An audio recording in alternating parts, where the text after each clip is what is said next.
akda, no, sa kanilang property regime o masusunod, no, sa pagmamay-ari ng mga ari-arian before and during the marriage. Usapang Legal. Of course, kalakip na din nito yung kung paano paghahatian ang mga ari-arian at kita ng mga ito, ng mga ari-arian na ito kapag sila ay halimbawa po inamatay yung isa sa kanila, o kaya naman po kung halimbawa hindi successful ang kanilang pagpapakasal at sila ay kailangang magpaanal o magpa-declare na void ang kanilang marriage, no? So yan po ay mahalaga dahil kadalasan pinag-aawayan po ang properties maliban pa sa anak kapag naghiwalay ang mag-asawa. Usapang Legal. So kapag po may property, may prenuptial agreement, ibig sabihin yung antenuptial, isa lang po yun. No? Kapag po may prenuptial or antenuptial agreement, ibig sabihin kasunduan bago kayo ikasal,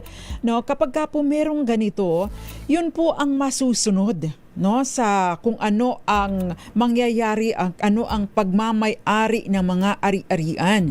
Kasi sa family code po, kapag wala kayong prenuptial or antenuptial agreement, automatic kapag kayo ay kinasal August 3, 1988 or mas bago-bago pa, no, kahit ngayon, no, ang mag-govern or sasaklaw po sa inyong mga ari-arian yung tinatawag na absolute community of property. No, ano ba yung absolute community of property? Ang iyo ay akin at ang akin ay iyo na din. Ayan. Yun po ang mag-govern. So kasama po dito, nabanggit na rin natin ito in the past, kasama po dito sa absolute community of property, lahat ng mga ari-arian, man naman o hindi, na na-acquire ng isang tao bago pa siya ikasal. Usapang Legal. Take note po ha, kung ako po ay may minana kay Nanay Flory, kahit isang tipak lang ng tubigan.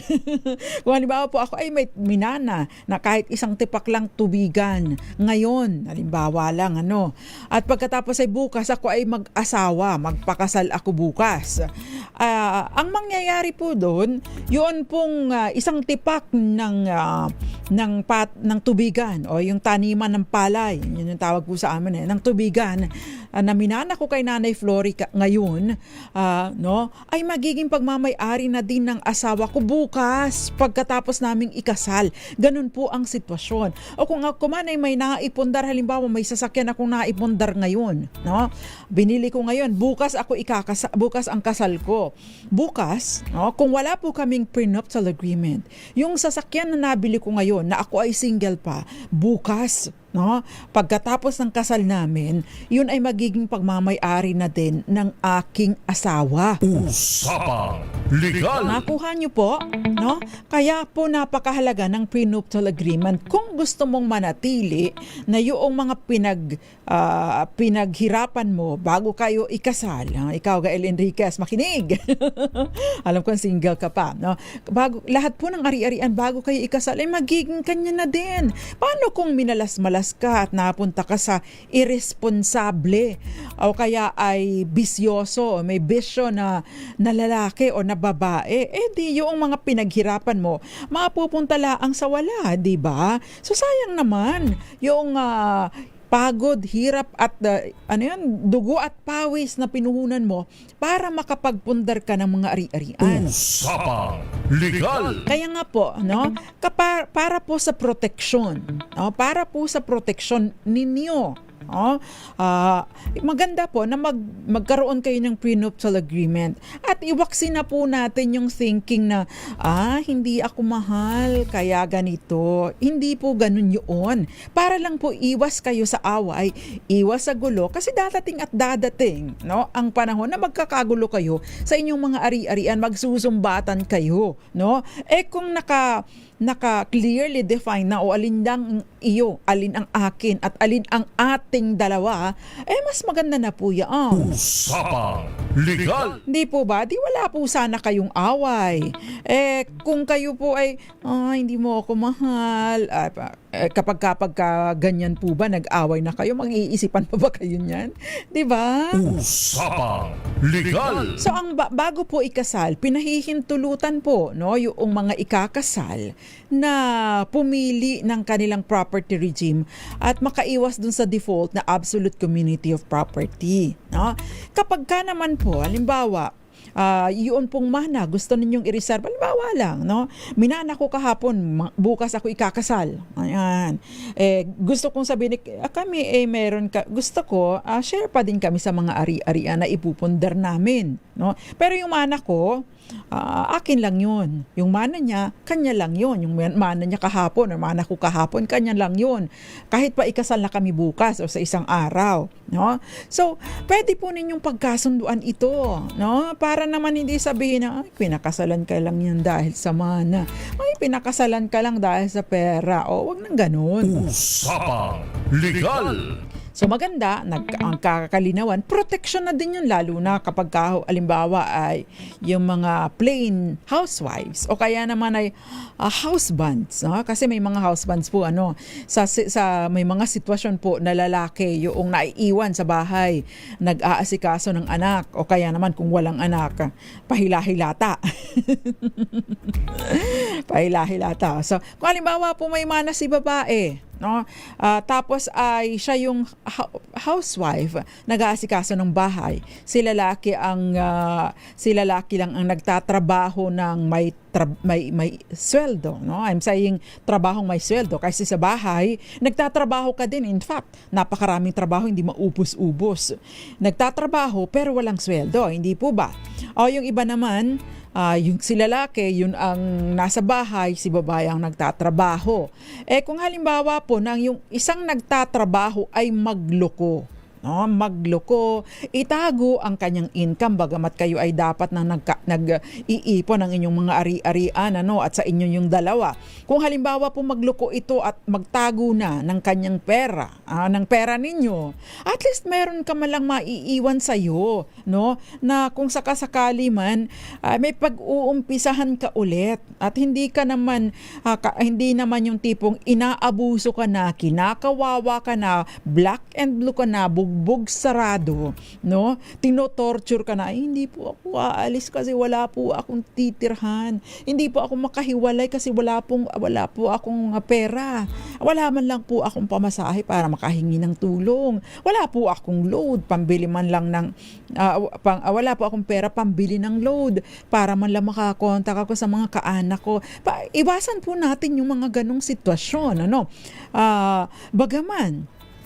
Bagaman po at hopefully ipinagdadasal natin at umaasa tayo na hindi tayo aabot sa ganoong sitwasyon. Pero hindi po ba mas mabuti na tayo ay nakahanda para in the event na kung sakasakali man, no, na dumating ang sitwasyon na minalas-malas kayo, nagbago ang sa halip na naging mabait, generous ang asawa niya, biglang nag-iba na.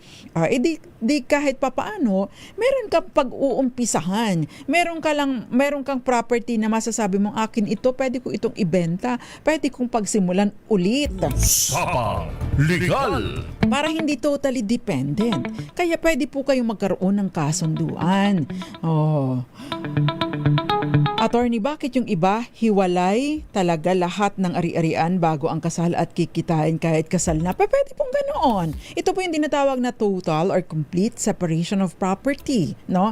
Ang pinagtutulungan lamang po nila, nagko-contribute ang mag-asawa doon sa mga expenses sa households. Halimbawa itong budget para sa buwang ito, tuition ng anak, pagkain, pamasahe, bayad kuryente, bayad sa renta, at lahat ng mga pang gastusin. Yun ang pag-aambagan ng mag-asawa. Pero all the rest, no? Kahit pa sweldo, kanya-kanya, pwede pong ganoon. Usapang Legal. O pwede din naman ang gawin ninyo, lahat ng ari-arian na nakuha ko noon, nakuha mo noon, ang iyo ay iyo noon at ang akin noon ay akin lang. Moving forward, sige, share na tayo. Ayan. Pwede pong ganoon, no? Para lang at least, no, malinaw po. At wala yung mga expectations ng kung wala ring, kumbaga, madideprive kapag ka po ang isa ay nagloko. Usapang Legal. That way din, kung halimbawa i-dispatchan nyo ang property nyo, no, at least hindi nyo kailangan ng kanyang consent, 'di ba? Yun yung problema iniwanan ka na ng asawa mo, sumama na sa ibang babae, sumama na sa ibang lalaki. Hirap na hirap ka ngayon dahil yung pang-araw-araw na gastusin nakaasa ka dun sa asawa mo. Iniwanan ka. Pero meron naman kayong mga ari-arian. Hindi mo maidaspatcha ngayon without going to court because kasi kahit pa yun ay mana mo, mana mo bago kayo ikasal, kasi kailangan ng pirma ng asawa na wala namang ambag. 'Di ba? So napakahalaga po yung prenuptial agreement para sa proteksyon na din ninyo. Usapang Legal. Lilinawin ko, no? Lilinawin ko lamang po na ang prenuptial agreement, as the phrase implies, no? Ito po ay ginagawa bago ang kasal. Wala pong tinatawag na post-nuptial agreement.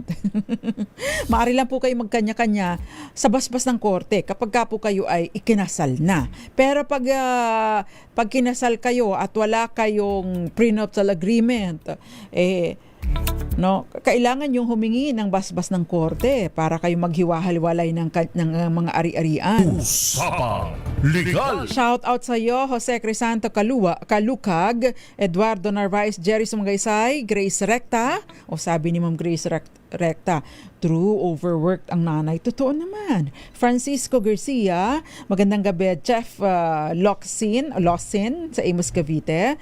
Magandang gabi din po. Romel Livid, sabi niya, attorneys, magandang gabi sa lahat. Birthday ko ngayon. Ay, happy birthday. Wala ba tayong papansit dyan? And speaking of birthday, happy birthday Miss Sasha Del Rosario. Isa po yan sa mga bossing dito sa amin. Happy birthday sa iyo Miss Sasha Del Rosario. Jerry Sumagaysay, ganyan din sa iyo Gael Enriquez, Ma'am Violi, Montecalvo Zambrano, Jeff Locsin, si Francisco Garcia, Dante Mulak, si Mami Belen Rivera, Ivy Gutierrez at Naimbag Arabi, Ma'am Grace Recta. Hindi rin nawawala po sa ating feed, no? Sa ating chat.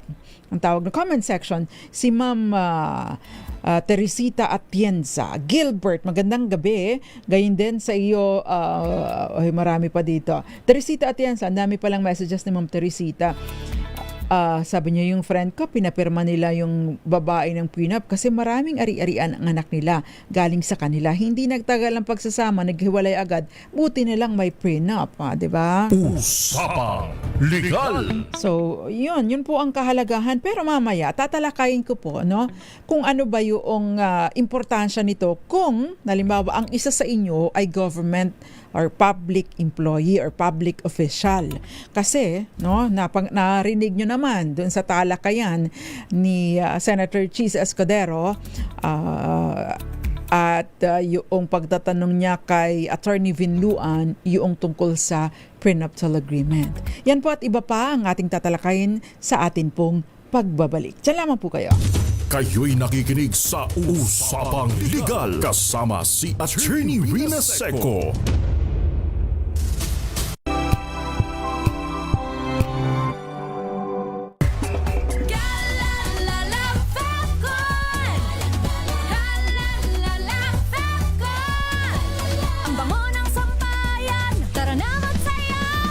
Fabcon, amoy nakaka-joyful.